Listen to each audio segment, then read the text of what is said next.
probably shorten it next time. Oops. I'll probably shorten it next time, but yeah, I'm really happy with this. This is the best bit.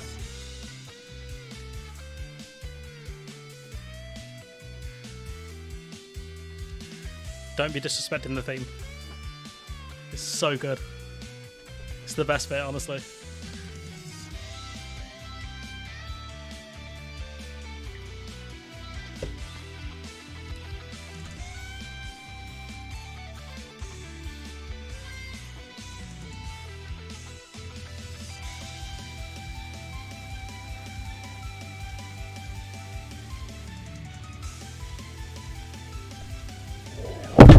God, my mic fell. Whoops. Sorry.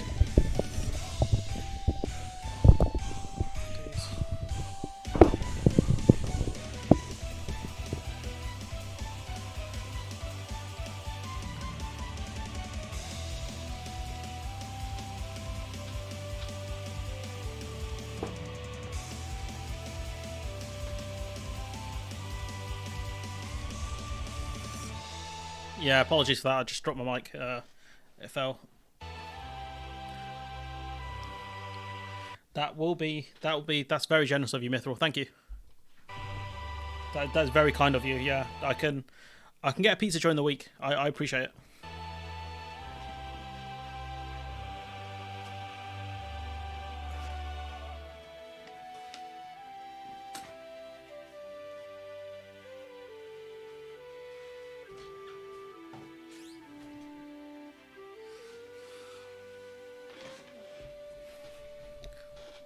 Oh, that's real good. That is real good. That is on Elaziz's channel. He's the guy who made it. Yeah, it's real good. So we're going to be hanging on to that one. That's the new theme for the channel. I will be looking at getting a pizza now. Thank you. Let's see. Is No Justice streaming now? Oh, apparently so. Oh well, got to compete. It's the free market.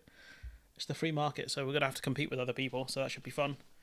How's everyone doing today? So it's a bit later than usual. I've just had videos I've been trying to get out and like edit and stuff. There's one I failed to do, so we're just going to probably listen to it now, to be honest. So I'll probably do a bit on that now. I didn't see too many questions in the community section. Apologies for not streaming last week. I just wasn't feeling 100%, so it was like I could do like a basic, like, you know what I mean, like it wouldn't be worth it for me to do, like, in terms of just it'd be low energy jab. That's what the stream would have been, and so it didn't feel like it would have been a good idea to stream. But yeah, we move.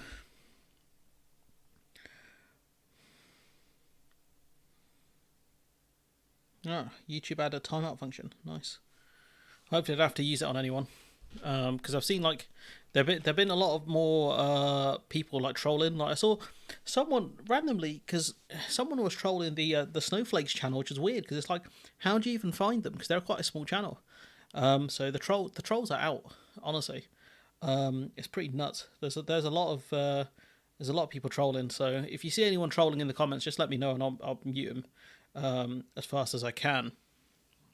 So yeah, I didn't see a ton of comments here. Let's refresh. Let's see what I can find. Is this the theme I got done? Yeah, just hopefully going to avoid copyright as best we can. Like, you know, there's nothing stopping anyone from copyrighting any of my videos, to be honest. Got Labour canvassed on the street. They failed to knock on my door. That is quite upsetting. As I asked the audience, should I call into LBC? So I'll try at some point to call into LBC, see what they say. That'd be quite good. Yeah, Labour and the workers' rights and stuff like that. So we'll leave that. I don't think there's much here. Yeah, do you know what? Should I? Do you know, I left a comment on his channel. It's public, so you might as well mention it. Coming up. This video here from Truth to Power is not good. It's based on a kind of report that I think was commissioned by France and Germany, which doesn't represent any of their views, not really. And you know, I like his content, but this isn't it. You know, I think he's got good takes on a lot of different areas. Um, but I don't agree with that. I think Sam Hartford put it best. Um, when he's talked about this is actually an academic report, sailing on high seas, reforming and enlarging the EU for the 21st century, and specifically says that it does not represent the views of Germany or French governments on the cover page, and would require a treaty change, which is basically impossible in the foreseeable future. So you would have to see. Sabine, what was your comment? Let me know if you've got it, because there's a lot of comments here, so I don't know if I'll be able to find your one specifically. Geez, there's my boy right here. Big up. See if we can finding. There you go. Let's see. What did you write? I quote the text of the paper on EU reform, but before that, I have a question. Do you believe it will be acceptable for the UK to be an associate member without a say in the EU law and regulations? I mean, we would moan about that. If you read carefully the text, it's clear that the UK couldn't say anything. See, it will have to pay for the EU budget. Of course, it would be in the single market, but that would... okay, that makes sense then. Yeah, if we have to be in the EU's... it would have to pay to the EU's budget. Okay. The text here, page 41, quote, associate members, a first outer tier, could allow for streamlining the different forms of association with EEA countries, Switzerland, or even the UK. Associate members would not be bound to ever closer union and further integration, nor would they participate in deeper political integration in other policy areas such as justice and home affairs or EU citizenship. Still, the basic requirement would be the commitment to comply with the EU's common principles and values, including democracy, the rule of law. The core area of participation would be the single market. Institutionally, associate members would not be represented in the EP or the Commission, but have speaking without voting rights in the Council, and would be offered associate membership in relevant EU agencies. They would fall under jurisdiction of the CJEU. I think that's the EU Court of Justice. Associate members would pay into the EU budget, but on a lower level, EU common institutional costs with lower benefit, e.g. no access to cohesion or agricultural funds, end quote. And it kind of sounds like this is kind of like what EFTA have, but different. That's kind of the proposal, I think, and it offers people kind of a way into the EU if they want it kind of later on down the line. It's kind of it kind of helps with the process. But yeah, so... Again, Sam Hartford commented on this one. I can't see EU member states every agreeing to associate. I think he's got a typo there. Members to sit in the EU Council even without voting rights. I mean, this is very similar. It sounds very similar to the Norway setup. That's what that sounds like. But we'll go back to Sam. I think Sabine, that's a good comment that you left there, and it's pretty accurate to the situation. Sam Hartford saying, and it tightens demands from countries in the outer layers, putting associate members under these. It's kind of similar actually. Associate members don't enjoy frictionless trade because they are out of the customs union and do not have a seat at the table, although they can come to speak on committees and are kicked out before the EU decides its policy. So similar to what Norway has, I think. So I would not be jumping up and down about this. The report basically tackles the problems related to EU expansion in the East and the impossibility of further integration given the veto power. And the issue with this is that EFTA countries have spoken, especially Norway, that they don't want EEA expansionism. They don't want the single market to be expanded because it weakens their negotiating hand. That's something Dr. Sven Ulfsson spoke about quite, something I've cited on this channel in my debate with the Northern Skeletor, which was that, this is the situation for Norway and other countries. Like, they don't want an expansion to the single market because it weakens their negotiating hand, amongst other things. It's more competition for them as well when you think about it.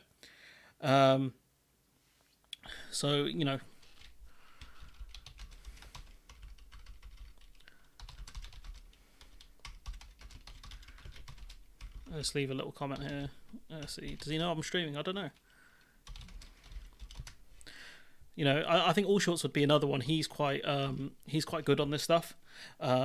But the difference is, he lives in France. I live in England. I'm here in the trenches. I think it's a bit easier when you're on the outside. But yeah, it's a bit tragic, to be honest. With some of the stuff, like I don't know what he was. It's hard to question people's intentions, and I would. Sorry, my recommended's a complete mess. Just looking at this. Oh no, let me go off this. I didn't realize how bad my recommended was. Uh, Sorry, but I didn't realize how bad my YouTube recommenders were.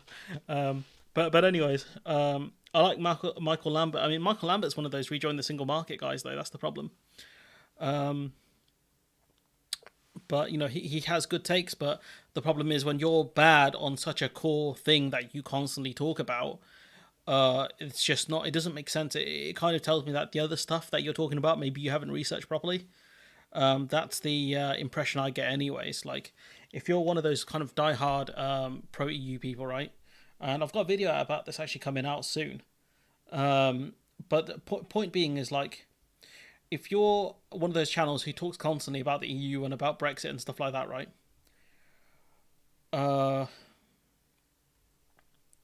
Some idiot talking in the comments. On a video, I'll have to deal with him later. But point being is, what was I saying? Point being is that if you're specifically a channel that talks a lot about Brexit and a lot about the EU, how do you not understand the basic fundamentals of the EU? EEA/CH have no access to EU Council meetings. They, along with candidates, stay attend Commission, technical adaptation committees, meetings as observers. They can't speak and leave when there's a vote. I've not given you the thing I was meant to be working on for you. I've screwed up my. Yeah, no worries, man. Honestly, I can't remember what thing I asked you for. So don't worry about that. QA. Mithril. Sadly, it seems unlikely the UK will be able to rejoin the EU for this. Yeah, the problem is the UK needs a massive sea change as is to actually manage to get candidacy status, like to be like a good candidate to join the EU. But further to that, the other problem is the political aspect of is the UK going to be a good team player, and further to that, is the EU going to accept the UK? It just depends on that, really. Does the EU want the UK back in? Right now, that's not going to happen. In the future, could it happen? Possibly, but again, the chances of that are very slim. The chances of that are very slim. So it's hard to know. It's hard to know, and a lot of the political parties are not doing a very good job on this. I'll be honest. When one corrects Michael Lambert's nonsense, he accuses one of gloating. I don't know.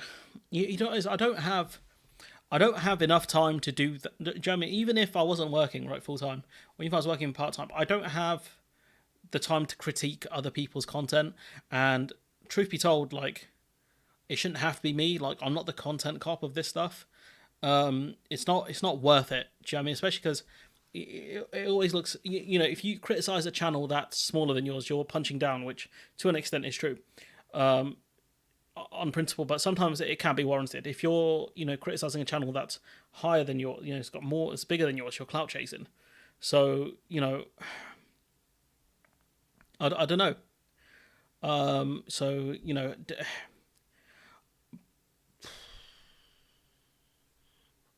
I do on occasion. Yes, I give credit as well when it's due, which you will see when I released the video on kind of some single market nonsense. But point being is that, like, it shouldn't be down to me. Like, people, especially on YouTube where you don't have an editor, you should be able to do better. Like, if you can't do basic research, just stop making news content. If you cannot do basic research, like, let's see if I can find that article, right? Dr. Sven Olfsen. Dr. Sven Olfsen. Let's see. House of Lords.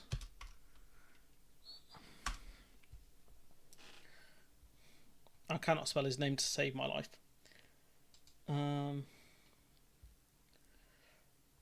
Maybe it's trickier to find than I gave credit for. But point being is that you guys have seen the article. I'm sure I could find it somewhere. Maybe research is harder than I thought. Maybe it's more than trying to Google stuff, because Google is not the greatest at certain things. But point being is, like, if you can't do basic research and you can't ask people for help, then you shouldn't be talking about, news and politics. Like, you're misinforming people. And I think I don't. I don't come on here to be mean and attack people. You know, it's not the nicest thing in the world to do. You know, but when you see people putting out misleading content, do you let it slide? Because if that's the case, then we should let Brexiteers off the hook, then, shouldn't we? Because they spread massive amounts of misinformation, you know, amongst other people. Should we let them off the hook? Should we not mention what they're doing, which is wrong? I think, especially if you're in the same space as this space and you're criticizing other people for making factual errors. Oh, you commented twice, Sabine. Yeah, it's fine. I think point was made on his video, which is that, you know, stop spreading some misinfo, I guess. But no, to be fair, the comment I left was nice, which was, you know, I like your content, but this ain't it. I don't know, like, I don't want my channel to be like just a guy who calls out other people. There are really good commentary channels on YouTube that do that kind of stuff and do like analysis on people and things like that. But you know, it's not going to be me. I'd rather talk about more important things. But I'll do it. I'll do it if I feel like I have to. No, I feel like I've, you know, if I wanted to criticize these people more, I could do it a lot more. It could be a bi-weekly occurrence if I really wanted it to be. But I don't think it's warranted unless they do something particularly egregious. I think the whole, you know, when all of these people are talking about let's rejoin the single market, I was like, all right, that's enough of that. You know, stop that nonsense. But you know, if it's the odd person, then once in a while I might say something. I have the same thing with Bowler Hat Man. I like him well enough, despite him having a career in marketing, but he belongs to the vote Labour no matter what camp. And I mean, I don't. I don't think that's ever, you know, you have to vote for this particular party no matter what. I think it depends on what constituency you live in, etc. But at the same time, Labour do have to offer you something. Labour do have to come up with something. It can't be just, oh yeah, Labour are going to be Tory light. We have to vote for Tory light because it's better. I disagree. I disagree with, you know, anyone who kind of comes out with them sort of arguments. If Labour can't offer something, then yeah, Phil deleted some of my comments when I didn't agree with what he said.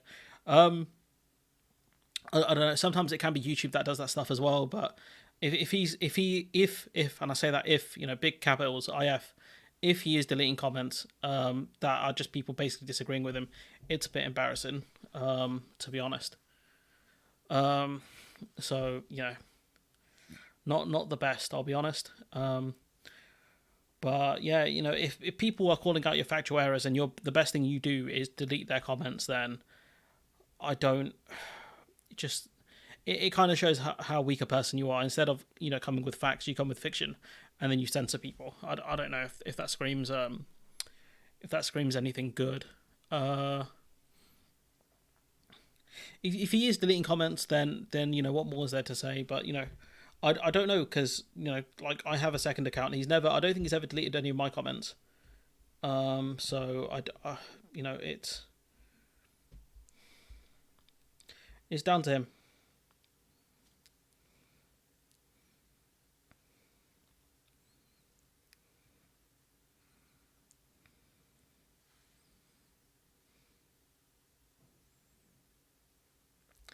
I've got this guy. I don't know. This guy's comments kind of throwing me off a bit, and I don't want to react to him yet. But yeah, let's talk about main topics. So my brain's a bit frazzled today. Just got through a few videos, and I've got like this. Can you see all of these tabs? Or most of these tabs are on Labour. Actually, let's see, from here to here. So I need to figure out a way to organise all of that. So my brain's kind of a bit. It's a bit all over the shop. He hasn't deleted any of my comments as far as I'm aware, but I don't know if on YouTube you do have the ability to mute people, so you can just it's basically like permabanning someone. Oh, the picture he put up of Starmer when he wasn't in France, he was in the Netherlands. That was pretty funny. Yeah, again, like he says, like he claims he's not that defensive of Starmer. Like, if Starmer becomes politically useless, or, you know, if there's a better leader, he'll say Starmer needs to step aside. But, you know, for a channel that obsesses over Labour as much as he does, and for a channel called Labour Social, they don't really talk about Labour that much. But, you know, that's neither here nor there. Wherever their agenda is, like, if you create a channel just with a specific agenda, then you'll always find yourself kind of misinforming people, because some things don't suit your agenda. YouTube has a short list of 200 words that will get you your comment deleted, but they have two longer lists up to 2,500. Oh, I wonder what those words are. But to be fair, people find ways around them anyways. Like I've seen some really bad ones that people put up, and it gets through the filters. Even the website links and stuff get through people's filters. So yeah, I wouldn't be too thingy about that. I mean, YouTube is good, but in some ways it's just not. It's not great. There's a lot more work for them to do, I think. Should we move on to main topics now? Which is, I did want to discuss. Well, to be fair, I wasn't going to do this specific video, but I didn't have enough time to edit it, so we might as well just discuss it here, and I'll upload it in due time. Yeah, I wonder what the words are as well. Which is, it's predicted that by 2026 wages will be lower than 2008. Yeah, then we're going Let me know if there's any audio issues as well. being hit by a sudden massive increase. I mean, if they're on an interest-only mortgage, there could be the doubling of what they're paying. Look, I mean, it's really important to, It's weird seeing a left-wing person talk about interest-only mortgages. emphasise what this is on top of. We've gone through the longest squeeze in living standards for the working-age population since the Battle of Waterloo. I mean, it really is that unprecedented. It's predicted that by 2026, wages in this country will be lower than they were back in 2008. I mean, it's an absolutely astonishing 2 lost decades of living standard growth. I suppose, maybe where we would disagree is I don't think inflation, in fact, I think the evidence shows very much it hasn't been driven by wages. It's not nurses and this is something we've spoken about for a while on the channel. I think Owen Jones points this out really well, especially putting it on a mainstream outlet is very good. Care workers spending too much money in shops. And, if you look at what the International Monetary Fund or the OECD, which represents a lot of big, rich countries, their research has suggested that corporate profiteering has had much more of an impact than wages when it comes to inflation. So I think he's 100% right there. The kind of left-wing OECD and the left-wing IMF have pointed out the fact that it is down to it is down to companies just wanting to profit more, and they'll blame inflation, they'll blame other things. They'll put your rates up by RPI, but when it comes to giving pay rises, they won't do the same. So it's down to really aggressive profiteering from certain companies. I think the problem is we've had interest rates hiked to suppress demand, almost to engineer a recession potentially. It was to engineer a recession. We've covered that before as well. There have been a few kind of advisors to the Chancellor who have said, you could raise interest rates and that could cause a recession, which will, stop companies or stop people asking for pay rises, but also stop companies raising prices, which will lower inflation. And that is one of the nastiest things I've ever seen someone say. We should engineer a recession. When inflation hasn't been driven by wage hikes, it's been driven by energy price spikes, by supply chain issues. It hasn't been driven by wages. And this is pain, huge amounts of pain. And I think a lot of people would question, was it really worth it? Yeah, 100% Owen Jones correct here. It's down to supply chain issues, rampant profiteering and energy rate spikes, which you could argue also, it's called not supply chain issues. You would argue their supply side is a supply side problem rather than a demand side problem. Hi Ben. So yeah, a couple of different issues there, and I think he's correct in his analysis. Owen Jones there. I found this quite interesting as well. This from Sophie Ridge again, talking about kind of the financial situation, the fiscal. You gotta look at these two things together, right? It's predicted that by 2026 wages will be lower than 2008, and when you look at the current situation of the UK, it's really bad. Now, it's the first time in almost 2 years that the bank has refrained from pushing rates up. But its governor warned today that it's very, very premature to talk about interest rates falling. And that caution is reflected in some exclusive polling done for Sky News by Stack Data Strategy. Now, it comes as this new poll reveals how people are still feeling about cost of living pressures. You can see that 12% of people felt that cost of living pressures were easing. That compares to a whopping 53% who say they're actually getting worse. And you've got to remember, if inflation goes up by 4%, which is lower than the rates we've seen over the last year, prices have still gone up by around 4%. So, the 12% who say it's easing, it's a bit surprising. But this 53% figure is not surprising, given the fact that if inflation's at 2 or 4 or 3%, it doesn't matter because it still means prices are going up, which means they're going up slower than 8 or 9% that we've seen over the last year. 38% of people they're polled say that they will have less money left over this month than last month. And this number is scary. I can't lie, this number scares me a lot. It's the next one that's terrifying. This is one that I think is really worrying. 38% say they will have no money left over after paying their bills this month. So that's over a third of people saying they'll have no money after paying their bills, after paying their expenses. They will have nothing left. That's absolutely terrifying. And this is, kind of Sabine's pointing out there, like winter is coming soon. Energy bills will go up again. What's Sunak's plan for the energy prices? He don't have a plan. The bills will go up again. Just because usage will go high, demand will go high, and I don't know what the UK's kind of even storage is of gas. Like, are we going to see, are we going to see the government subsidise energy prices again?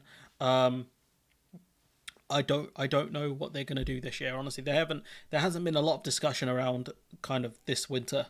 I think it's mostly because it's still fairly warmish. But once those cold winds start blowing, I don't know. I don't know what happens after that.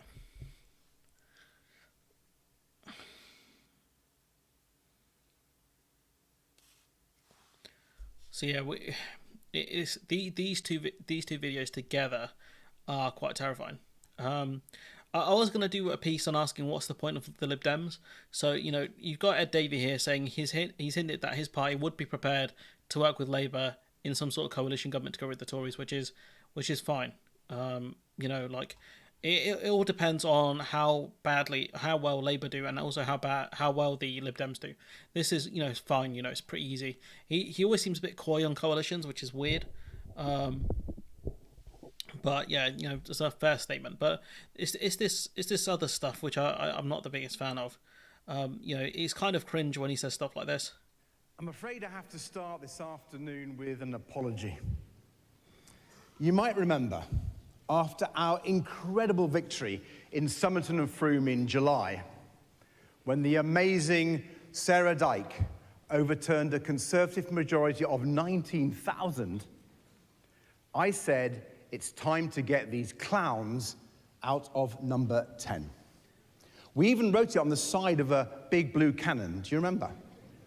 You guys are obsessed with like destroying blue walls and cannons and all sorts of other kind of cringe stuff. Well, a party member got in touch afterwards to say he is an actual clown. And he took great offence at being compared to the Conservative government.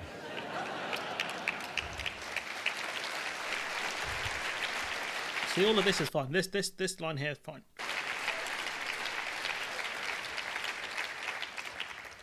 And on reflection, I have to admit, he's got a point.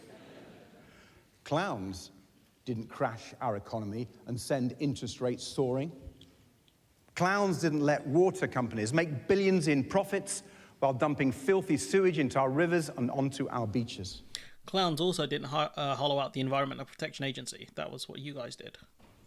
Clowns didn't plunge our NHS into crisis, pushing waiting lists to record highs. You also helped with that as well when you're in the coalition government, so I wouldn't be taking a victory lap, pal. Clowns didn't waste billions of pounds of our money on dodgy PPE contracts. Yeah, you guys didn't have a part in that either, so that's the one you got away with. Clowns didn't prop up a lying, law-breaking Prime Minister and then allow him to put his cronies in the House of Lords. We talking about David Cameron? Clowns didn't do it. The Conservatives did. So, let me take this opportunity to apologise unreservedly to that party member and to the whole clowning community.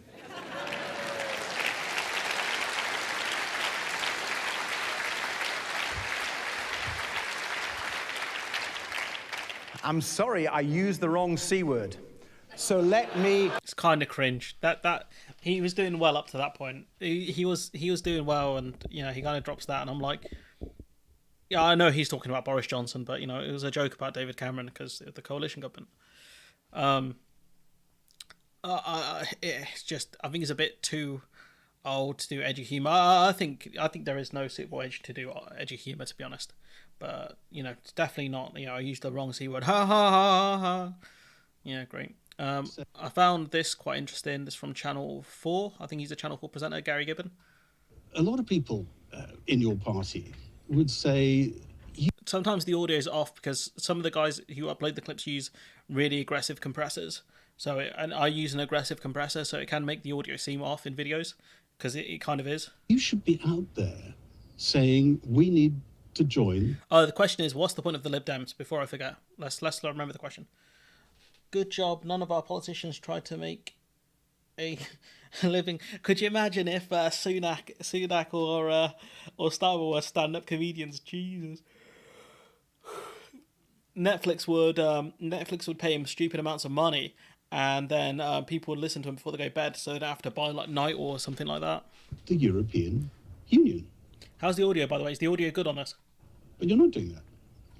Well, we are very pro-European, as you know. We've Are you though? said in our documents that we want Britain back at the heart of Europe.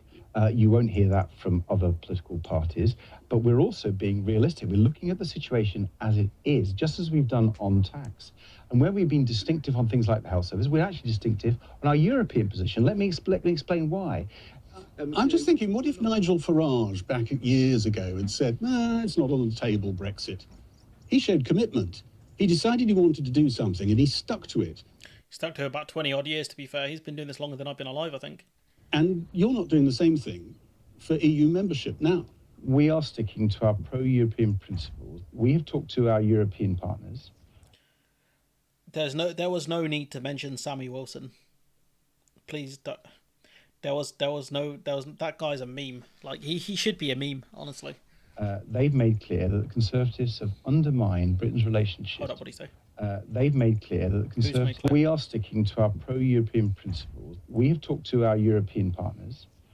They've made clear that the Conservatives have undermined Britain's relationship with Europe in a dreadful way, that the trust has gone. People like Boris Johnson lied to our European friends, and they don't trust. And I understand that, but you know what the point I'm He's going around about the houses, isn't he? Like, he's going the long way, the scenic route. making. It's a long-term crusade. You have to commit to it. You have to keep the flag flying. You're not waving that flag with the stars on it. And your members, a lot of them came in because of the Remain campaign that you were leading, and they're looking around them thinking, well, I joined this crusade, and it looks like Ed Davies lost the religion. It's a bit of a strong word, crusade, there. I wouldn't be surprised if there were pro-EU Labour people who left the Labour Party to join the Lib Dems. It wouldn't surprise me. From if you look at the policy papers, very happy that they've been passed. We've got a... Can you bloody tell us? Can you just answer the goddamn question? Clear policy paper which passed with it's page 46, Europe. Fair enough. Page 46, very clear. We want to be at the heart of Europe. We put it on page 46. Well, let me explain, because we've debated Europe at our conference more than any other party. And Nigel Farage wouldn't have put it on page 46. We've debated more than any other political party how we improve our relationship with Europe. We've set out far more detail. And let me explain why we've done that. We were the only party... He's still not answering the question. We're about just almost 2 minutes into this clip, right? He hasn't answered the bloody question. ...to vote against the awful trade deal, the only large UK-wide party to do that. UK-wide. He's trying to omit the SNP from that one. That's very sneaky, Ed. Very sneaky. Party voted for that awful trade deal. And since that... Labour shouldn't have voted for that trade deal. Trade deal's been passed, we've been pointing out all the problems that trade deal has. So, he was asked, why aren't you kind of flying the flag to say we're going to rejoin the EU? And he's got nothing. Like, he had... This guy, they should have brought in Layla Moran or anyone else. Not Ed Davies. He's not gonna win the votes. And this is, I don't know where the hell my man is actually. It's a very nice area. But it's Beth Rigby doing the same thing basically. Well, I haven't heard you on camera say that you want the UK back in the single market in the EU. I've heard. Can we? Come on, man. That's a poor start with the single market stuff there. Don't, me having to criticise journalists on this thing is a bit embarrassing. Lots of people ask you, and I haven't heard you actually say it. Well, so I'd like to hear it from your mouth. As the leader of the party, I'm going to tell you what the Liberal Democrats' position is. And let me say, on the back of those documents you referred to, we are clearly pro-European and proudly pro-European. Yes, so we've heard. Can you get to the point, please? We want Britain back at the heart of Europe. You want us back in the single market and back in the European Union? Will you just utter the Can word? you stop differentiating the two, please? It doesn't make sense to do that in this context. For me, it's in your policy document. I'm going to try to finish my sentence for once.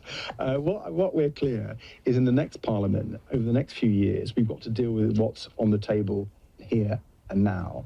And what's on the table is a relationship with our European neighbours which have been fractured. They do not trust us anymore because the Conservatives have damaged Might have to 2x speed this, brother. This is. Come on, man. Get to the point. that trust. Boris Johnson kept lying to our European neighbours. Yes. And so, my question isn't about Boris Johnson. My question is about you saying that you want us back in the single market. It's not live, but he's not answering the bloody question. And the European Union, not just say it. To be fair, you talked about policy papers, and I'm referring directly to our policy papers.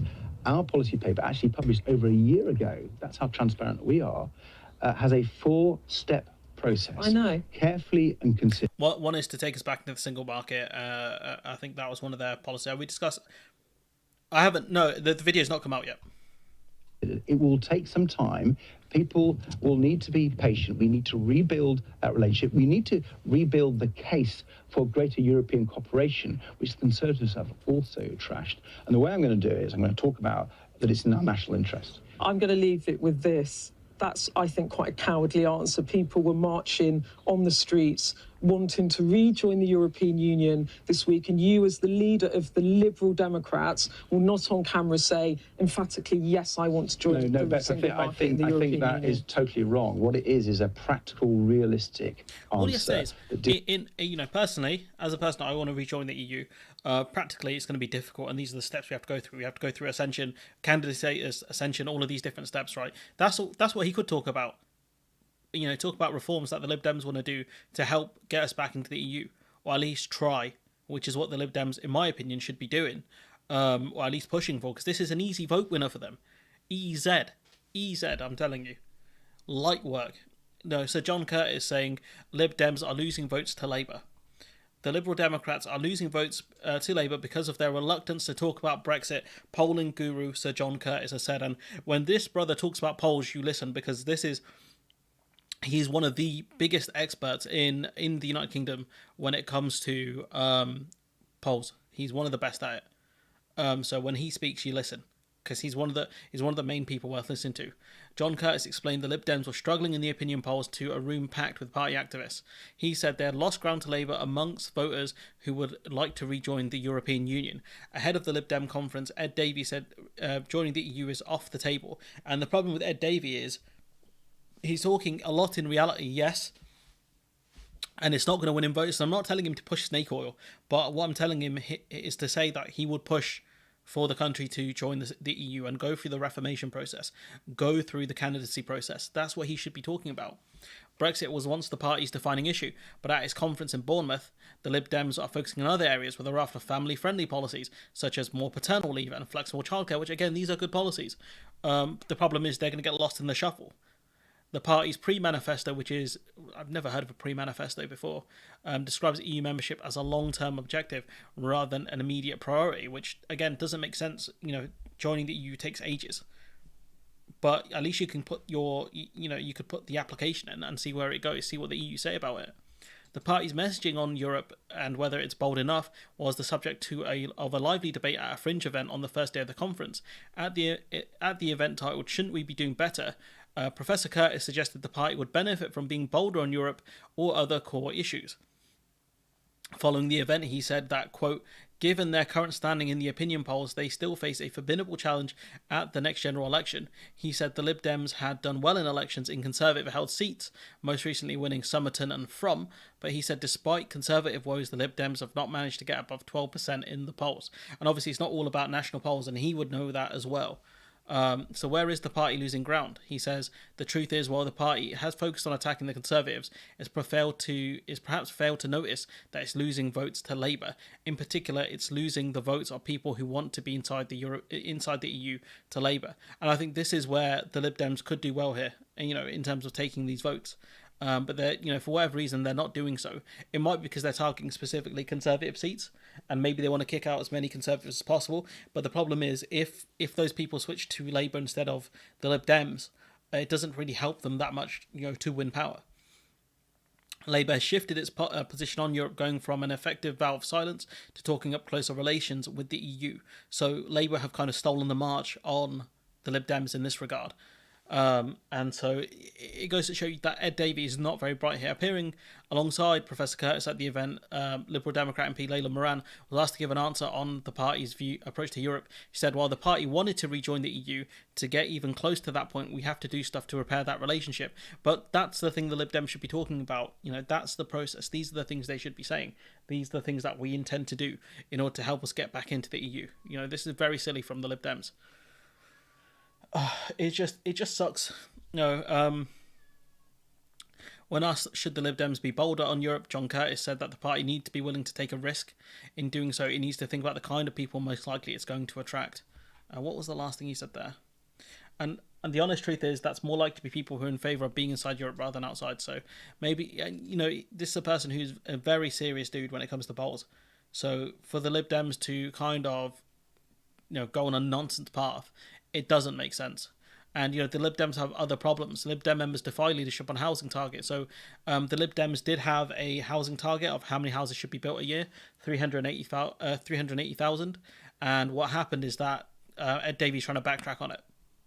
And, the Lib Dems could appeal more to the youth vote. It's a bit mythical because not a lot of young people turn out. But if they look at specific seats, I'm sure they could figure out which areas this would work best in, because the Lib Dems are very good at shaping messages to fit more constituencies, because they are a smaller party and can target specific seats.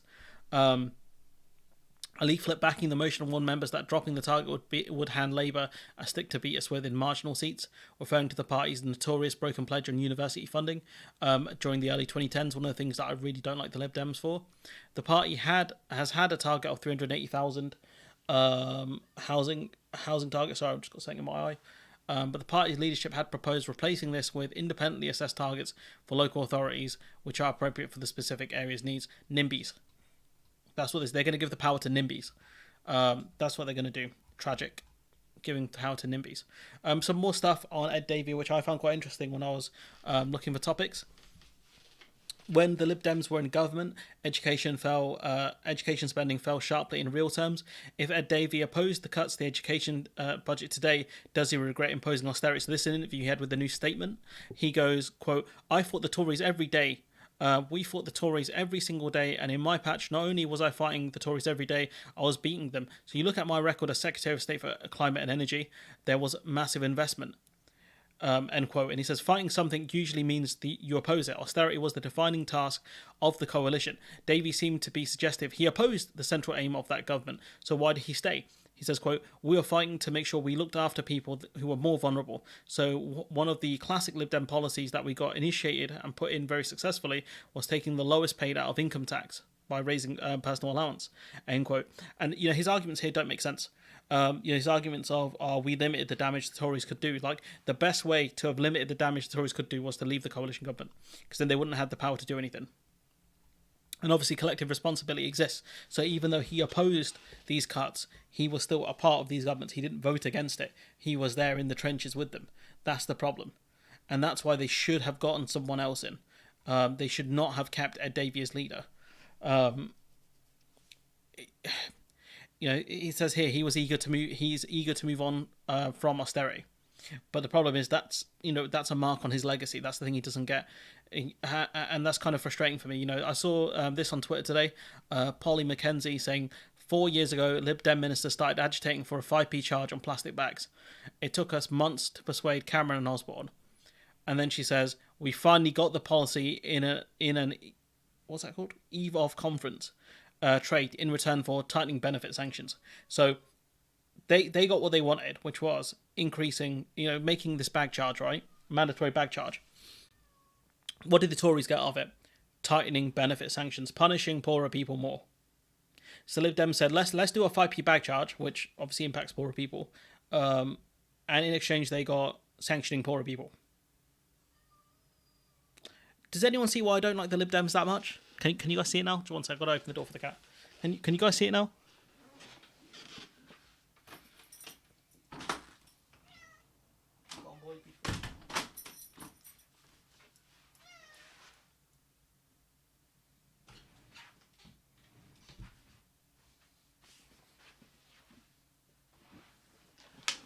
But can you guys see it now? Why I don't like the Lib Dems? You know, they got this, you know, this thing, this 5p bag rise, right? Oh, 5p charge on bags, right? And in exchange, they tightened benefit sanctions. Can you see why I don't like them?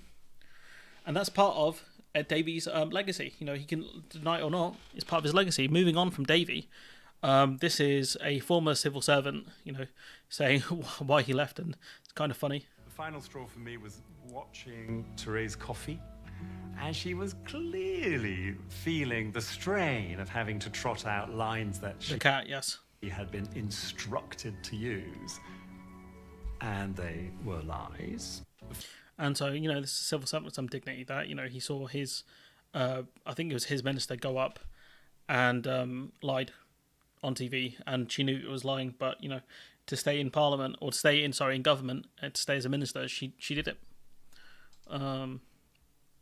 This is a good one, just going through some miscellaneous topics before we hit Labour. 5p bag charge is ineffective in discouraging single use. Yeah, it's not really worked, honestly. I know. The bags for life are a lot better, to be honest, because it does incentivize it a bit more, and yeah, it's not the best policy. I think the bags for life are the better policy. I'm just gonna get a drink quickly. I'll be back in a sec. Just BRB.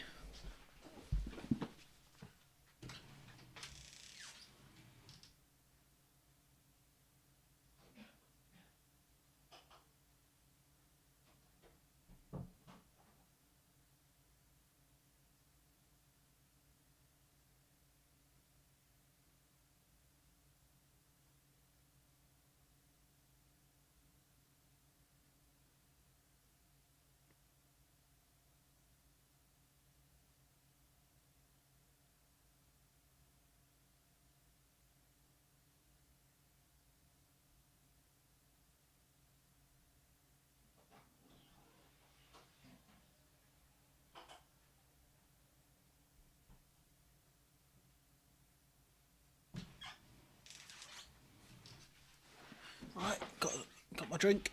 Sorry about that.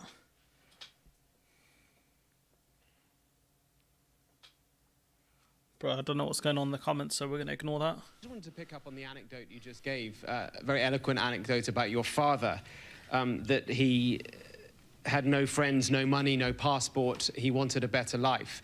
Do you accept that that is the story replicated throughout this migration journey? Every single one of those people has the same story that your father had, and I wonder how you could square that with your views that you have outlined this morning. Beautiful question.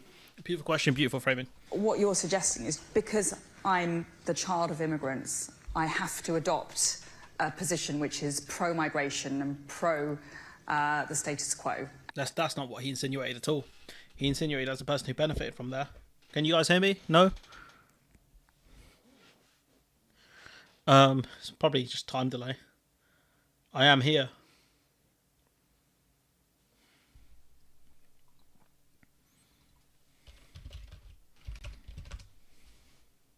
So, you know, he didn't insinuate that at all, but he's saying, you know, as a person whose parents benefited from it, surely she should be, you know, especially with the example that she gave, you know, for her to do what she's doing seems very hypocritical. And I totally and fundamentally refute that. I think that is totally at odds with the challenge, the precedented levels of people coming to our country illegally with no right to be there, gaming our system, pretending to be refugee, pretending to be... They're not pretending to be refugees. If they're coming from war zones or extreme poverty or persecution, they're not pretending to be refugees.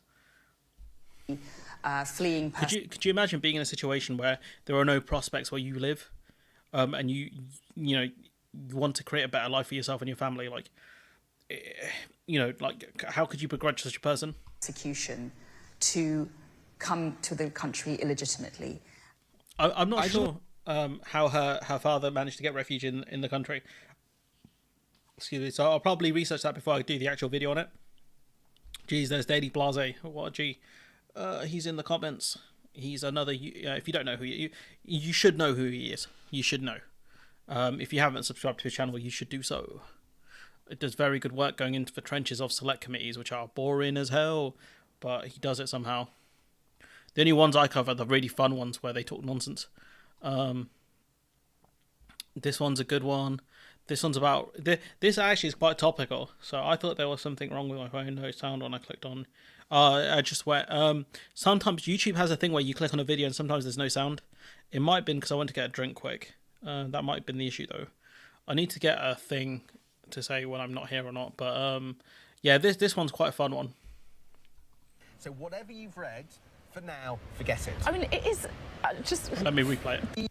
So whatever you've read, for now, forget it. I mean, it is just... The loss of control of the news agenda here is quite extraordinary.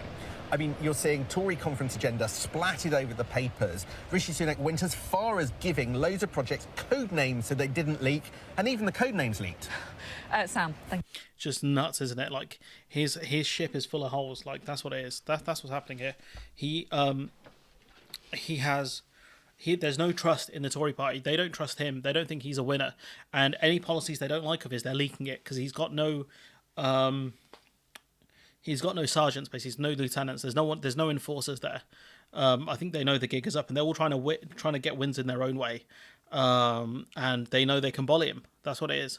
I think they know they can bully him. That's why they're leaking stuff to press.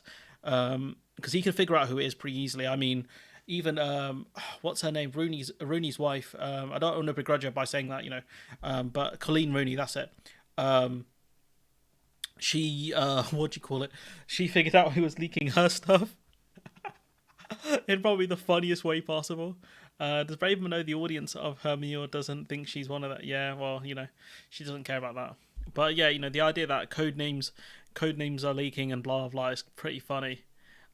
This one's a fun one as well, of Joe Coburn of the BBC getting absolutely embarrassed by someone who actually knows what they're talking about. About this issue of how much is being paid to doctors while you are out on strike. Here's the headline: £3,000 a shift, how doctor strikes cost NHS fortune. People watching this programme will be aghast that that is what's being paid out because you're on strike. I'm aghast as well that the NHS has to pay private contractor rates to meet their essential needs. And this isn't just on strike days. This is on a daily basis. And is it time to go back to work, then? That you and your colleagues to go back to work to stop that amount of money being spent on... That's a lovely idea. Wouldn't it be nice if we went back to work and suddenly there wasn't a staffing crisis? There's a daily staffing crisis. A daily staffing crisis. It's not just on strike days. Every single day of the week there are theatres that are not filled with anaesthetists, so we can't operate. We could put out a rate of £3,000 a day to find one, but there aren't enough of us. That £3,000 rate reflects the maximum hourly rate recommended by the BMA for nighttime work for a consultant. That's a highly skilled individual bearing heavy responsibility at short notice in the middle of the night, and they are a private contractor. All right. Think of your locksmith out of hours, okay? We're talking about someone with infinitely more responsibility in their work as a private contractor. Yes. It is up to the private contractor what they wish to charge on an hourly basis. The outrage is not the hourly rate of a private contractor. The outrage is that the NHS needs to use them to cover essential everyday services. And that is not on the individual to solve. That is on the government to finance the NHS adequately so that this does not arise. She got absolutely cooked there. There was no, she asked the stupid questions. She set the framing and damn, she got broken up. No worries, Blase. That was brutal. That was absolutely phenomenal. She took out the framing. She explained that this is the BMA's top rate. She explained how skilled the job was, and she explained the fact that there's a staffing shortage, which is the key here. So there are days when there will be certain private contractors, as she mentioned, who will charge those sorts of rates or something similar to that in situations where there are no strikes because there's a staffing shortage. It's beautiful. I don't know who this healthcare worker is, but that is yeah. I think it must be her here. Genuine, just beautiful. Just took apart the journalist framing, took apart her argument, and just saw your vid on her. On who? My vid on who? That was beautiful. You love to see someone manage to pick apart a journalist's bad framing on a situation, because she went out there. Joe Coburn had a blatant agenda there. He was trying to criticize healthcare workers, and this lady was like, "Nah, not today." This social worker. What's the name? What's the name of the video? Glorious.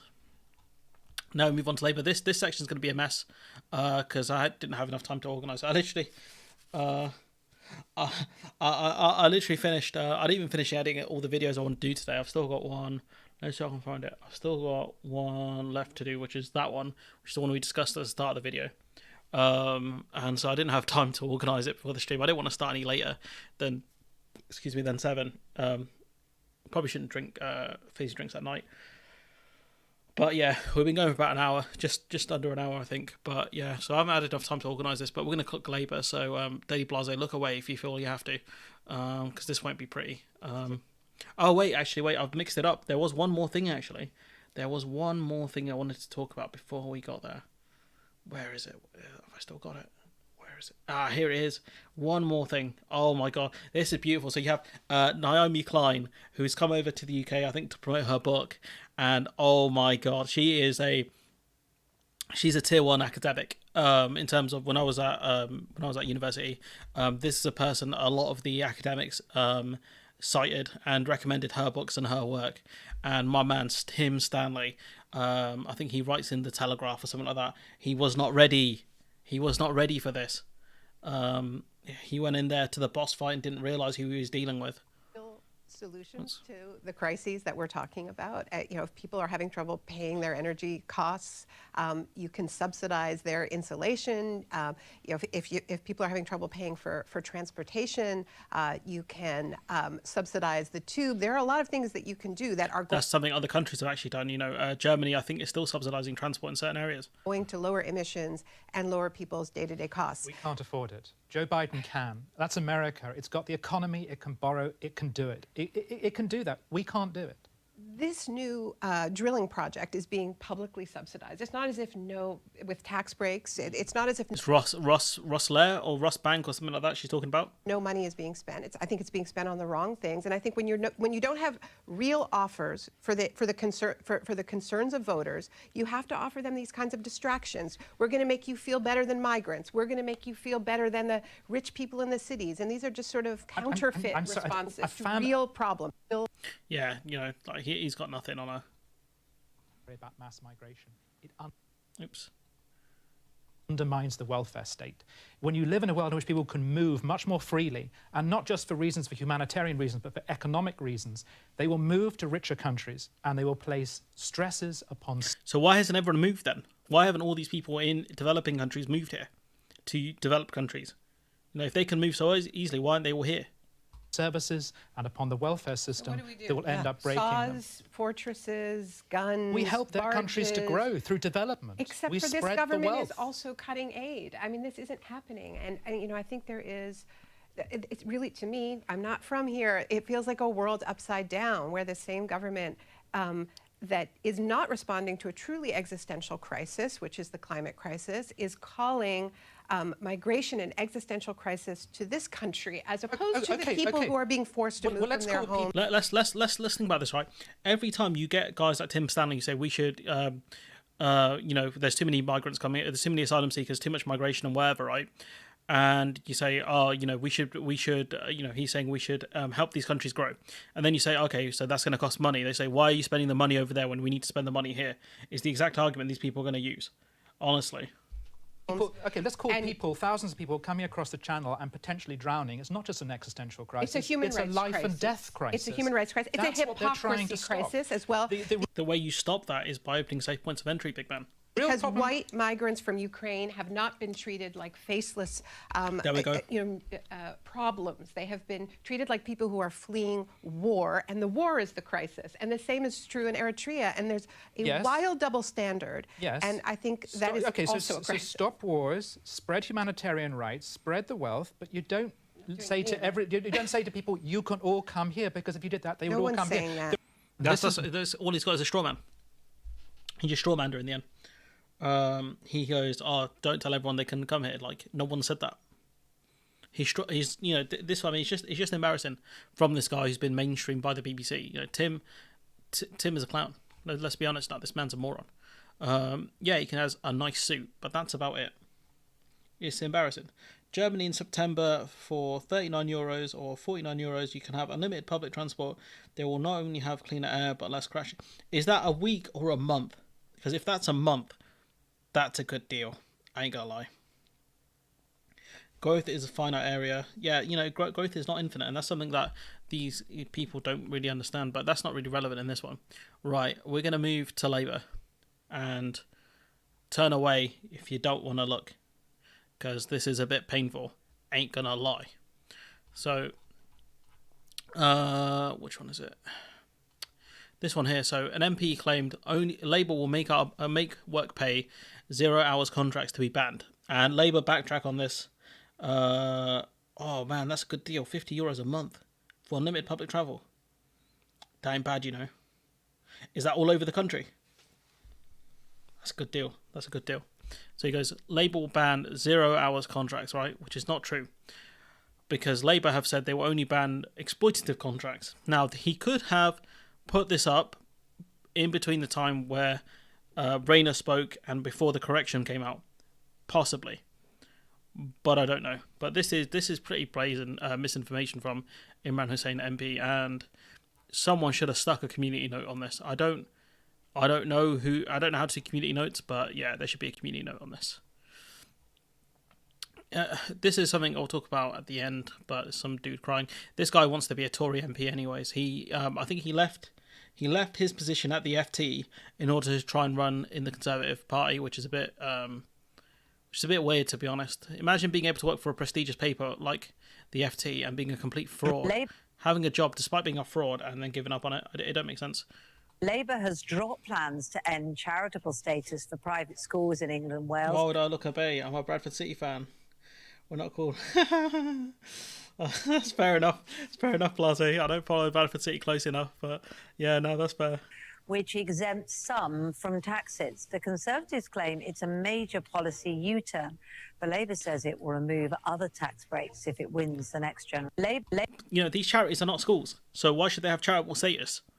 If you're not a charity, you shouldn't have charitable status. Like, Tufton Street should not have charitable status. And this is Rachel Reeves, who is the Shadow Chancellor, saying this. Here's the truth, Madam Deputy Speaker. Private schools are not charities. Here's the truth, Madam Deputy Speaker. Private schools are not charities. Yet you're not going to get rid of charitable status for them. It don't make sense. This is Starmer talking about private schools. Moving obstacles to opportunity. Are private schools an obstacle to opportunity? No, but having state schools which don't have the wherewithal to match the opportunities that are there at private schools is. And therefore, I'm very comfortable with private schools, but I want our state schools to be just as good. So it doesn't... The issue is I don't think they'll ever be just as good, because it's not just about going to private schools. It's not just about the education of private schools. It's the connections you make at these private schools. That's one of the problems. And these are connections for life that get these people into jobs into like journalism and other fields, which are dominated by private school graduates, not because they're more intelligent than people who went to state schools. It's just because they have the connections to get up there. There's more weeks and months over around public ownership of water, around abolishing tuition fees for students, on equalising capital gains tax, increasing income tax for the highest earners, scrapping the 2-child limit, etc. This one actually isn't one of the biggest ones. I mean, actually, I think Julie was wrong there. If you scrap charitable status, then private schools would be subject to corporation tax, and they'd remove the right to gift aid, which they get currently. So what Labour's proposing, the 20% VAT... Yeah, they do have smaller class sizes, which is helpful, yeah. ...exemption going, and ending business rates relief on private schools is the substantial kind of change that Labour has been promising. They've often just talked about VAT as a shorthand. Sometimes as a shorthand, they've said removing charitable status, which is, I think, more about language around that. But look, most people don't see private schools as charities. If I give to charity, I think I'm giving to people in need, or to animals in need, or to help kind of cultural benefits for the whole of society. the elite schooling of some often very, very rich people is not really a charitable purpose. Well, often, but crucially, not always. There are plenty of people who are not rich. Let me turn to the politics. That's a bit weird. That they're not often rich. Most of them are. This is kind of the news agents criticising this as well, which I found quite interesting. Someone saying Labour were stupid to spell it out in the way they did. It's all happened too fast. I think good old solution is to get rid of them. I think get rid of private schools altogether, which is quite interesting. I think Labour shouldn't have bothered with this. It doesn't make sense to say what they're saying here. No, we've always been clear that the way that we will drive those high standards in our state schools is by ending the tax breaks. So this is the Shadow Education Secretary. Breaks the private schools enjoy, so around VAT and business rates. You said you would get rid of their charitable status. That's what you guys had said initially. I think I've got it here. No, where do I have it? It doesn't matter anyways. I need to organise this a bit better. That's precisely what we intend to do, because I'm determined that we deliver more teachers into our classrooms, better mental health support for all of our young people, but also greater support in the early years for children's speech and language development. And we'll use the money that we raise by ending the tax breaks that private schools enjoy and putting that money in a very targeted way into our state schools. But when Rachel Reeves said in 2021, here's the truth, private schools are not charities, and so we will end that exemption and put that money straight into our state schools, that is what a Labour government will do, and it brought cheers and whoops of delight. You're not doing that. Well, we concluded it wasn't necessary to touch the charitable status in order to deliver those VAT and business rate changes. So why did you say it in the first place? These things sometimes do get slightly conflated, but what we're clear about, it's because you wanted something easy to backtrack on. Probably. We've always been clear about is that it's the VAT and the business rates. Now, I think politics is about priorities, and it's about the choices that politicians make. Use Rishi Sunak's priorities. Let's go. Politicians using words that they just abuse all the time. I see no good reason why private schools continue to enjoy these tax breaks, and why Conservative politicians, when they lecture us about tough choices, are not prepared to make what I think is a relatively straightforward change that could happen very quickly, that would deliver more money into our state schools, who are under enormous pressure at the moment. So was it ill thought through in 2021? No, we've been looking at the detail of how we would implement it, and the conclusion we have reached is that... Well, therefore, it was ill thought through. No, is that in delivering the VAT and business rate changes, we can do that very straightforwardly. I don't know. I think it's easier if you just get rid of their charitable status, because all the other stuff comes with that. It doesn't make sense what they're doing here. I don't know why they're trying to keep the charitable status. I guess maybe there are other benefits, like the gift aid thing the other dude was talking about. It's very... What Labour are doing here is very, very strange, I'll be honest. And they've been criticised roundly for kind of backtracking on this. This one's pretty fun. Is this Keir Starmer is so ruthless, so determined to win, that he'll say what he thinks he needs to be popular? Or have you changed your mind? Because when you ran to be leader, you backed tax rises on the rich, abolishing tuition fees, common ownership of rail and water, free movement of people as he left the EU, and you're not in favour of any of those things anymore. So have you changed your mind? Has reality kicked in? Well, Nick, the first thing I'd say is the pledges I made when I ran for leadership were broad reflections of value, and actually everyone goes to the 2 or 3 where I've had to adjust my position and misses out the... You never had to adjust your position, though, not really. You did it to win. Like, let's be honest now. You did the American thing of... You did the American thing of the old pivot. I'm trying to see where his actual pledges are, because I can't see because economic justice, social justice, climate justice, all of these things are... I'm trying to see where he said he would... kind of nationalise stuff. Is it this? Economic justice. Okay, yeah, we'll go with this. Has got a bit more detail on it, so let's see. He said, people focus on the 2 or 3 that he got rid of, or he had to get rid of, right? So increasing income tax on the top 5% of earners, he's got rid of that.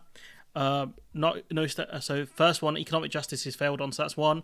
Let's see, abolish universal credit. They've not heard anything on that. Set a national goal for well-being. Invest in services. Stand up for universal service like the NHS.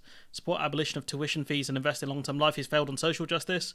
Let's see, climate justice. Let's see. a Clean Air Act. I've not heard anything on climate justice, so we'll leave him that. No more illegal wars. Introduce a prevention of military act and put human rights at the heart of foreign policy. I've not heard anything on that. Common ownership, he's got rid of that one, so that's 3. Defend migrants. Full voting rights for EU nationals. He's got rid of that. That's 4. Strengthen workers' rights. Let's see. Tackle insecure work and low pay. Repeal the Trade Union Act. Oppose Tory acts on industrial. That one he's kind of kept. That one I might give. Push power, wealth, and opportunity away from Whitehall. A federal system to devolve powers, including regional investment banks and control over industrial strategy. Abolishing the House of Lords. He's broken that one. That's 5. Let's see. Pull down obstacles, limit opportunities and talent. We are a party of the Equal Pay Act, Sure Start BAME representation, and the abolition of Section 28. We must build on that for the new decade. That one I've not heard much about, so we'll leave that one. Let's see, effective opposition for Tories. Forensic, effective opposition to the Tories in Parliament, linked up to our mass membership and a professional election operation. Never lost sight of the votes lent for Tories. Unite our party. Promote pluralism, improve our culture. He's not improved the culture in the party, not really. He's stifled debates within the party. Robust action to eradicate the scourge of anti-Semitism, maintain our collective link with the union. I think he's managed to get rid of a lot of the anti-Semitism, but there has been other forms of racism within the Labour Party. So he's broken about 5. I think he's broken 5. He's broken 1. The first one, the second one. Let's see which other ones. I think the 5th one, so that's 3. He broke 6, number 6. Let's see. So he broke 4 out of 10. 4 out of 10. Is that what we're saying? You got that what explanation from No Justice? HK, can you clarify your comment, please? Sounds like a Tory when you're reading these out, maybe. German website, the monthly unlimited public, €49 has been running since May, June, and it's a subscription service, no end date. Looks good. Honestly, that sounds like a decent policy. I think if you're living in Berlin or one of the major cities like Frankfurt, I think it's a good policy. If you're in one of the other cities, I'm not sure how valuable it is, but I guess if you can go anywhere in Germany, it's pretty good. So yeah, there's that. Promoted by Jenny Chapman on behalf of Starmer. So he's broken about 4 of these, and some of the other ones he hasn't really mentioned. So I don't know. So clearly he's not telling the truth here. This one was great. This one, we'll put this one over here for now. So we'll come back. We'll come back to this. This is another one. Starmer. I think the caption here is a bit is unfair. I think the caption is unfair. Starmer can barely stop himself laughing as he openly lies to Labour members to get elected. I think he's laughing more at the kind of absurdity of it, I think. But can't you just give that guarantee that you won't move the party towards the centre? It feels as if you're trying to escape something here, that maybe you're thinking in the back of your head, as soon as I'm leader, I'm going to shift the party towards the centre. I don't know how you're getting to that, because Oh my God, this is before he was leader. But can't you just give that guarantee that you won't move the party towards the centre? It feels as if you're trying to escape something here, that maybe you're thinking in the back of your head, as soon as I'm leader, I'm going to shift the party towards the centre. I don't know how you're getting to that, because I'm repeatedly saying the shift we've made in the last 5 years is the right shift. The 2017 manifesto is the foundational document. And it covers local. Ours sucks. But that we need to build on that for 2024. I don't think you can make the leap from that to any that I'm going to move away from that foundational stone. Oh, it definitely is, because he's a lot slimmer here. So it must be that, not to fat shame the guy, because he's in better shape than I am. Yeah, clearly it was intentional from the start. As a human rights slayer, serve all my adult life. As a human rights slayer. That's unfortunate. Yeah, clearly it was his plan from the start then. He's always going to do the pivot, and these are some of the geezers of Labour are getting in, right? Some of the people. We're near the end of the stream anyways. These are some of the people Labour Party are getting in. This guy saying, I'm delighted to be on the long list for the UK Labour process to select the Labour parliamentary candidate for rugby, where I've lived for 16 years.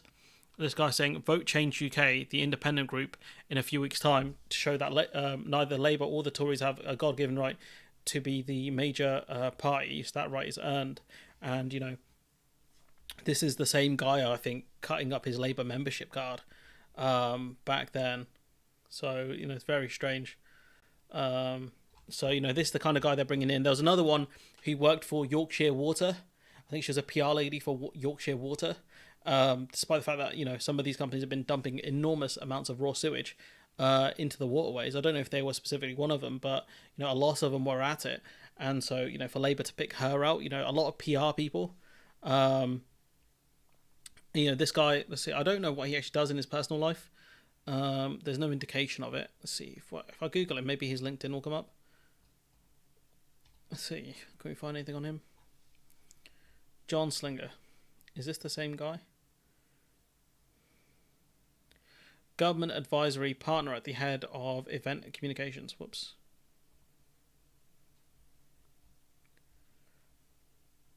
Okay. Thank you, LinkedIn, for ruining my day. It looks like he works for some sort of weird organisation. This one I found quite funny, so let's have a look. These will be the last two I talk about. You know, this is regarding the them getting rid of, you know, the rates. You know, them kind of basically putting a tax. You know, the VAT tax on private schools. So Kirsty Aslop, I think that's how you pronounce her name. She's, you know, I think she's a Tory. She's a bit of a weirdo, honestly. She goes, please remember that this debate involves children. Some of the delight being taken in the disruption of a child's life due to imposing a tax on their education is disturbing. Someone replied, it's not imposing a tax at all, it's removing a tax loophole. She says, no, it's not. We do not tax food, books, or medical care. We should not tax a child's education. And that whilst most food is exempt from VAT, some foods are always standard rated. These include catering, alcohol drinks, and confectionery, crisp and savoury snacks. So, you know, clearly there's VAT on food on certain foods. The person replied, if it costs a bit more money, maybe the parents should give up their daily latte, find a better paying job, or work a bit harder, just as those struggling with the cost of living or the young people who can't afford to buy a home are told. And she's like, who told them that? Kirsty Aslop says, young people could afford a home if they stop buying luxury. This is the most awkward this you moment I've ever seen, I think. This is genuinely top tier satire. She says, yeah, Kirsty Aslop is right. After the TV host said everyone can afford to buy a home if they avoid the EasyJet, coffee, gym, and Netflix lifestyle, as long as you move in with your parents, don't pay rent, and live outside of London. Obviously, the rest of it's important, but this is just beautiful. You know, maybe they should. Maybe if you what's the percentage of right-wing presenters and journalists out there or on TV? It needs to even out. Honestly, it really does. It's pretty bad. What's going on here?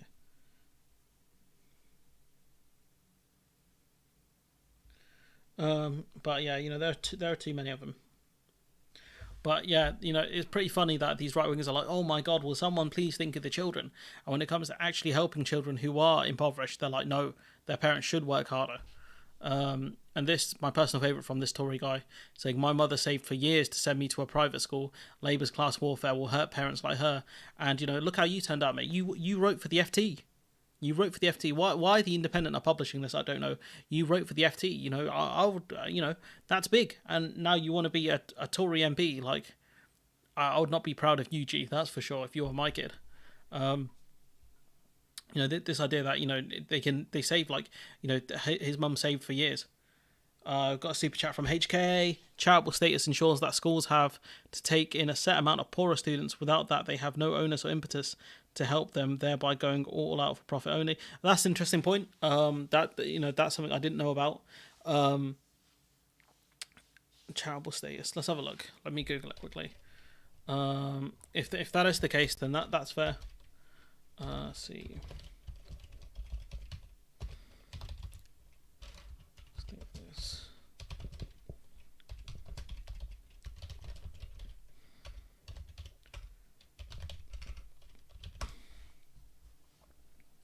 See, there's an article in the New European talking about ending charitable status for schools. Oh, you're talking about the bursaries. I'm guessing you're talking about the bursaries and stuff like that. The overwhelming feeling seemed to be from the bursars that this was terribly unfair and would force thousands of pupils into the state sector. That is unlikely to be the case. Will raise about 1.3 billion a year. That's interesting. You know, that's fair. If that's the case, then maybe Labour can increase the quota of So there's an article here in the Guardian. Sorry, we've been able to.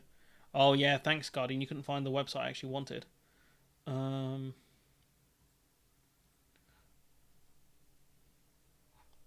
See, private schools will retain some of their tax breaks under a Labour government after the party backed down on its pledge. The party said it no longer needs to end charitable status. Independent schools are able to claim gift aid on donations and avoid paying tax on annual profits, which must be reinvested into education. That is true, that they can't actually make a profit, but most of that will probably go in salary. They can give big wage rises to certain employees. Let's see. So the party is now claiming. Let's bring up the thing I'm actually reading, so you guys have something to look at. Let's see. The party sources are now claiming that they only ever intended to remove VAT in business rate perks, which is capped because they wanted to get rid of all of it. So it's not true, is it? What they're saying here. That's MTG's good work. I'm too thick for that kind of explanation. Oh, I see. You took it from her. But the government could make it so that similar to the kind of universities that private schools have to have some sort of allocation for poorer students. They can set that into a law, so this wouldn't be a major problem. Let's see. If Labour takes away the tax relief associated with the charitable status for independent schools, the policy would create a two-tier system within the charity sector, setting a worrying precedent. I don't know what she's talking about there. The Education Secretary has spoken about scrapping charitable status for schools, IFS, Conservative. I can't find anything on that specific point. I'll take her word for it. But I can't find... Let's see. It must be this. I don't want to click on the Daily Mail.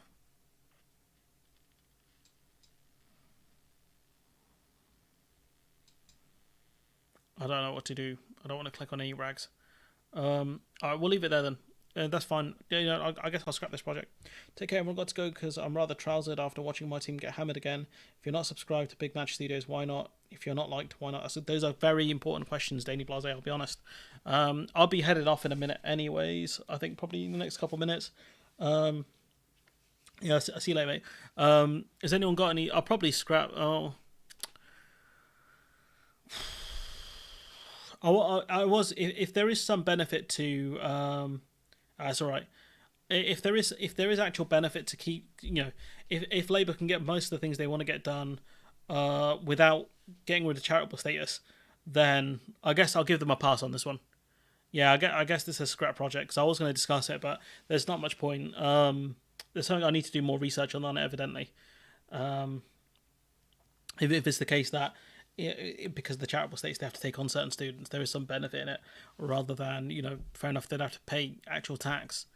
But I don't know if the costs outweigh the benefits. I don't know if them taking on some students via bursary or partial bursary is worth it versus the cost of letting them exist and doing the amount of damage that private schools actually do to this country.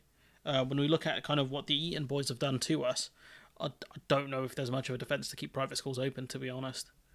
Not just the Eton boys either. You've got Sunak, who also went to a private school, and yeah, not turned out great, has it? So yeah, I wouldn't. I would be tempted still to get rid of it. But yeah, no, that's a fair point. I missed the beginning of chat, didn't get. It's fine. Don't worry about it. I don't know why YouTube does that. It's just glitchy, honestly.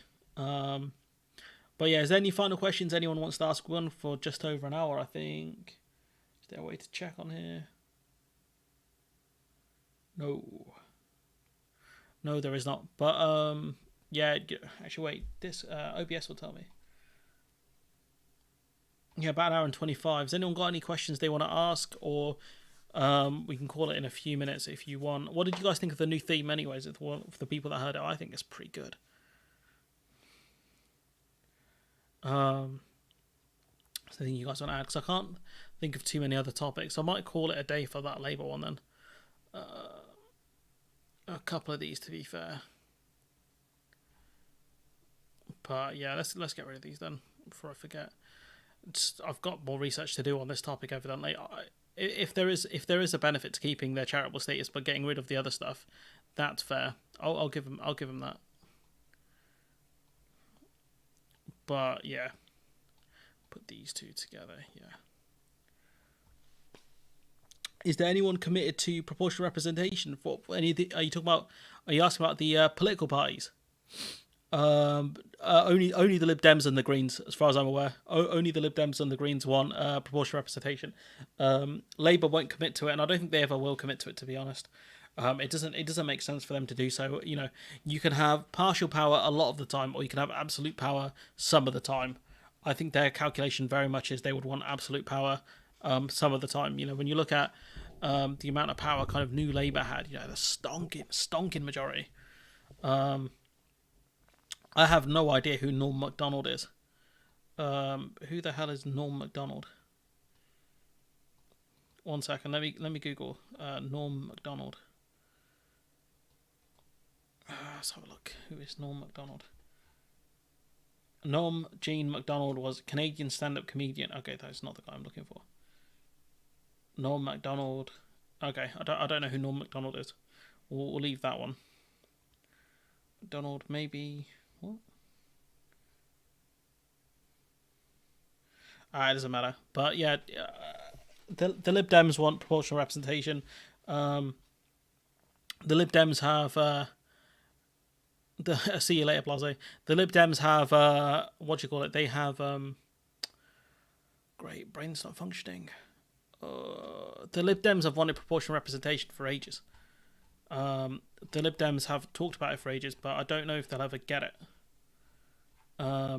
You know, they were close. I think they had the AV referendum, the alternative vote one, in the early 2010s. But, you know, they lost because they never explained to anyone how the voting system works. I remember getting the leaflet in the door, but I didn't understand it. Fair enough, I was probably like 16? I can't remember how old I was at the time. John MacDonald. Oh, John. Possibly John MacDonald supports it, yeah, but it wasn't in either of Corbyn's manifestos, as far as I'm aware. And John MacDonald's a backbencher, anyways. Now it wouldn't matter what John MacDonald wants. No one's going to listen to him now. But yeah, he should have stuck it in the Corbyn manifesto if he wanted it. But he didn't, you know. So yeah, you know, he might want it now. But he ain't gonna get it. So I wouldn't be.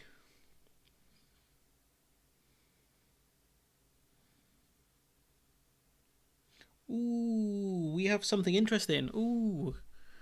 Oh, I can't open it. No. Wait, I can. Bear with me 1 second. 1 second. Ooh, this is interesting. This from. Let's see, who's published? Caroline Wheeler. Yeah, okay, she's someone reliable then. Bear with me 1 second. This is big. This is big. We're breaking news on this channel for once. We are here. Oh, okay, it's 53 minutes old, but I don't care. I'll take it. We're breaking news. So Jeremy Hunt has been caught in a secret recording. So she works for the Sunday Times.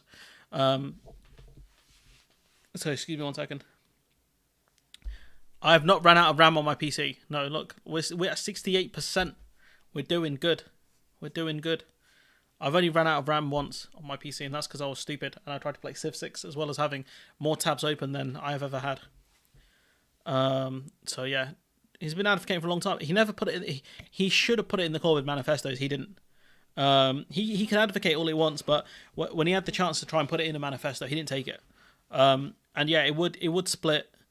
It would split the Labour Party. Most definitely would split it, but I think it would be positive. But anyways, let's go to this breaking news, right? Jeremy Hunt has been caught. I took my headphones off there. Has been caught in a secret recording during a private meeting with Tory activists, suggesting that Sunak will call an election once inflation has fallen below 3%, giving the strongest hint that a poll will be held next autumn. And I've been telling you this for ages. I've been saying they're not going to call an election this year. Anyone who thinks the Tories are going to call an election this year is stupid. And if they do call one, you can quote this back at me, because I'll tell you, it was stupid. So for those people who keep putting out speculation videos saying, "Oh, is Rishi Sunak going to call an election this year?" ? You guys are dumb. Honestly, he's not going to do it this year, and I'm going to win my bet, and I'm going to win my £10, and I'm going to go buy pizza, and I'll video me eating that pizza. I'll video the start bit at the pizza place I like in town. I'll do it. No, there's no shame. I'll do it with no shame. It'll be £6 a pizza. I'll buy a drink as well. It will be a celebratory moment. And then when I win my other bet about Labour winning the election, I'll buy another pizza. That's how much I love pizza, people. The House of Representatives voted to fund the government for 45 days. Oh yeah, that's. I'm not gonna wade into U.S. politics. I don't think they need another British guy talking about the nonsense that is. Excuse me. The nonsense that is their country. Their country's a circus. Their country's an absolute circus. Ours is really bad. Theirs is an shambles. I'll be honest. 10 minutes behind. Damn. But yeah, going back to this tweet, Hawaiian. No, not Hawaiian. No, definitely never. That's how you get beaten up by Italians. So anyways, breaking. Jeremy Hunt has been caught in a secret recording saying that Sunak will call a general election once inflation has fallen below 3%, giving the strongest hint that a poll will be held next autumn. That makes the most sense. Cheesy garlic bread splash out. Oh, I might have to, I might do, I might be eating good that day. I'll be honest. I'll be eating good. Hopefully I'll have a new phone by then, so I'll video it eating good. Nah, bruv. No Hawaiian pizzas here. Hunt said, I'm not wanting to give away anything about the date of the next election. Not that I know, but the Bank of England says this time next year it will be 3%. So I think elections will have a very strong sense of a party that has taken what? What has it taken? What? She doesn't say. No, I need to know. Taken what? Where's... What? Has taken... What? No, I don't... Oh, she... That is the maximum strategist think that might gain during a 4-week election campaign. Isaac Levido, that's the guy who's in charge of Sunak's campaign, has put Conservative campaign headquarters on a war footing for an election in the autumn. The base case is still October or November, said a source. So we're talking end of next year then. And this to all the people who kept saying, "Oh, Rishi Sunak's going to call an election this year. The wheels are falling off, and yeah, it's going to be worse from next year." No, this he's obviously gamed this out. Why would you call an election this year? You have a stonking majority, right? If you wanted to loot the treasury, you've got a whole extra year to do it.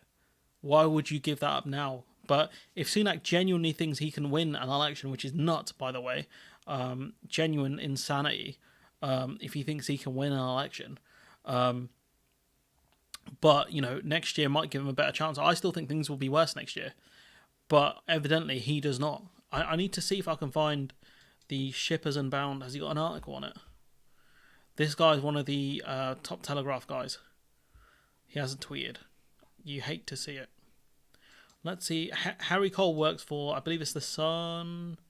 No, this is not. This is Harry York. What?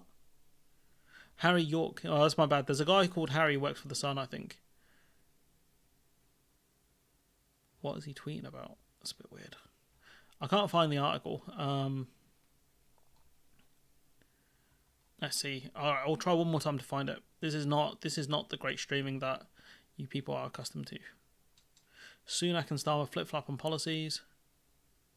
No, there's no article on it. So maybe we'll see it tomorrow. It would make sense, actually, using my big brain. It would make sense that they would release the story tomorrow, because it's the Sunday Times. That makes a lot more sense. Lebedev is in charge of Sunak's campaign. Not Lebedev. What's his name gone? Isaac Levido. I don't know how to pronounce his name. Okay, this is a person who doesn't know how to write a tweet thread. I don't want to be mean, but she can't write a tweet thread because it's all out of line. That's the problem here. So she hasn't put the thread thing in, so we have to try and figure out what she's talking about. The tough, difficult decisions to deal with our most pressing problem.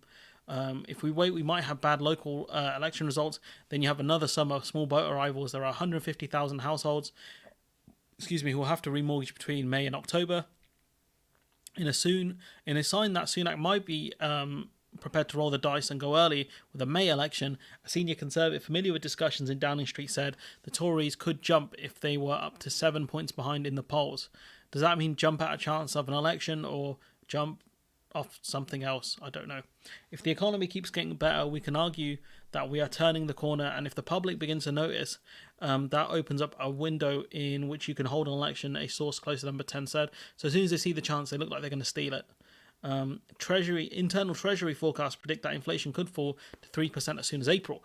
According to the forecast, inflation will continue to fall between April and October when it will reach 2.4%. Okay, but the other senior Tories are beginning to press for him to go to the polls on the same day as the local elections will be held in the 2nd of May 2024. Sunak and his closest friend and political secretary James Forsyth are both said to be cautious and want time for reforms he's planning to announce at the Tory party conference. And the question is, what reforms is he doing? What reforms is he doing? Rwandan ambassador was saying things about the UK, thought he was a business meeting, I think led by donkeys was involved. Oh, okay, I have no idea. I haven't seen anything like that. Normally on weekends, I'm off. I'm not on Twitter as much. Mostly because the football team I support are crap, but mostly because I'm busy, like either playing games or preparing for streams. I don't see. Let's see if there's anything interesting going on. Let's get government's roundup plan. Oh, okay. I think I see what you're talking about. They tweeted about 2 hours ago. Yeah, okay. I can see what you're talking about here. Let's see latest polls, opinion poll. I don't know how reliable Opinion are. A latest Opinion Observer poll. Labour lead down by 5 points to 10%. Is this a national poll? Is this their polling is really weird. If we have a look at this, is the political average of polls that I generally keep an eye on. Can we? Oh, I swear. Sorry, this thing sucks sometimes. So, yeah, if we go to, this is the opinion average of polls, right? This is the political average of polls, right? Is that 45% for Labour? So for opinion to have such a wide disparity is very strange. So Labour down -2, the Tories up by 3, Lib Dems up by 1, the SNP, NC, is that no change? Yeah, no change. This is really weird, this opinion poll. I don't know if they're tier 1, to be honest. But yeah, normally I would go with Politico. So to be fair, Sunak's approval rating is down quite a lot. Sorry, his disapprove rating is up quite a lot, which is quite interesting. The latest since the CH4 London grad doc. Oh, I see. Let's see here. Starmer's approval rating not doing great, especially since he's in opposition. It should be doing better.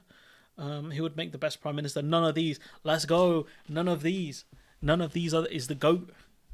Starmer up on Sunak by a good few points there, but again, given the mess the UK is in, you would expect Starmer to be at least 20 points ahead. A competent leader would be 20 points ahead. Let's see. Labour leads on connecting with people, 40%. Let's see. People know what the Labour Party stands for. Don't know about that. It's tolerant, has a clear sense of purpose, -3. The Conservatives are getting absolutely hounded here. Is in touch with ordinary people, -50. Damn. Never write off the Tories. That is true. You never count the Tories out. They are the most successful party in the world. I think they are. They are genuinely world-beating. UK sees Labour under Starmer with a better thought-out policies. All right, this all fine, but again, this is a huge disparity between what Labour are on in some polls. Back in the real world of competent pollsters, 47 We Think polling. I don't even know who the hell We Think polling are. I've never heard of We Think polling, so I wouldn't call them. I think Politico, from what I've seen, Politico are the most accurate. They're the ones that I would think are the best. No, not Politico. YouGov. No, I'm having a senior moment. It's YouGov. YouGov are the ones. Is the anti-migrant stance working? You talk about for Sunak? No, it's not. But as far as I can tell, YouGov are the ones worth listening to. Let's see. Labour are party for rejoin. Oh, okay. Oh, there's a Swella Braverman thing. Should I cover it? Nah, we'll leave it be. Got no time for it.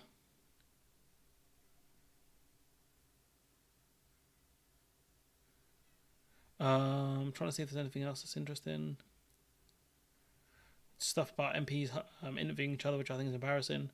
Liz Truss apparently is thinking of running for party leadership again after the general election. That's funny. That's gonna be hilarious. So that means she thinks they're gonna lose. She thinks the Tories are gonna lose. Oh, let's see, it's big brain time. Andrew Neil getting cooked. Because he's like, oh, why are Germany and France not growing as fast as the UK? When he fails to mention the fact that the UK fell off the most.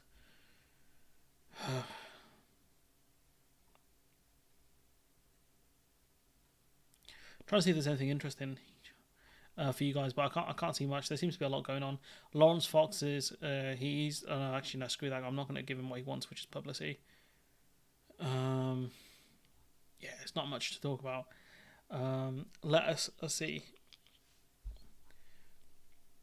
I signed a tax pledge. This will be what we end on. Well, let's end on the human hand grenade then. Let's move this back to where it was so I can remember here. Let's end on the human hand grenade, which is, let's see if I brought out the audience. No, people say, YouGov do the most extensive and reliable surveys. Yeah, YouGov are right. Germany and France economies haven't had 4 years of austerity. I mean, we've had about 13 years of it, so YouGov, yeah. They're the ones that if they said something, it would be serious weight. There'd be serious weight on it. So Liz Truss says, I, Liz Truss, pledge to the taxpayers of South West Norfolk that I will not vote or support any new taxes that increase overall tax burden. My pledge will protect the working people and families of our United Kingdom. Oh, Max, no, it's kind of cringe. It is kind of cringe. Yeah, you're not wrong. Anyways, I hope I haven't bored you guys too much. I'm gonna call it a day. Probably here, yeah. Probably the best place to end it with some cringe. Yeah, I don't know. This tells me if she's gonna run after the leadership contest, that means, what that tells me is the fact that she thinks they're gonna lose. She definitely. Let me make sure I've got that tweet actually. She thinks they're gonna lose, which is a damning indictment of Rishi Sunak, to be honest. This is a damning indictment of Rishi Sunak. The fact that she said this here is exclusive. While many in the Conservative Party assume Truss wants to remain influential following her chaotic stint as Prime Minister, her ambitions are rather high. She's thinking of running again. Run it back. Absolutely nuts. Absolutely nuts that she thinks she can come back. Like this is actual insanity. Let's get rid of this one. This is madness. This between these two stories, yeah, I'm not sure what to make of it. Been going for a while. I don't know how the hell Max streams for like 2 hours or how long he streamed for. I'm pretty much dead. I streamed for like an hour and a half. Pretty much cooked. Missed the last few weeks. It's all right, mate. You can always catch these back. Honestly, if you really want to watch them, it's not premium live streams, but you know, if you want to rewatch these, you can. If you want to find the theme tune for the channel, you can find it here. This will be. You might hear bits of this and some of the other bits and pieces that he sent me whilst we were getting this prepared. So yeah, if this is the official theme of the channel, if you want to hear it, you should listen to it. It's really good. Like genuinely, I was amazed at how good it turned out, and you know, he was. If you want to get any music done, he's really good in remixes and stuff. I asked him for quite a few revisions. He was fine with it. Yeah, he's my guy. Honestly, so good. But anyways, I'll catch you guys hopefully next Saturday. Should be all good. There is a day where I was going to take a break. There won't be a stream in October 28th, so about a month's time, pretty much, because I've got something I've got to do. But I'll let you guys know before the weekend before that, so that's fine. But that's the only week I should have off in October. I think the other 3 weeks I should be streaming. So yeah, I'll catch you guys next week. Bye bye.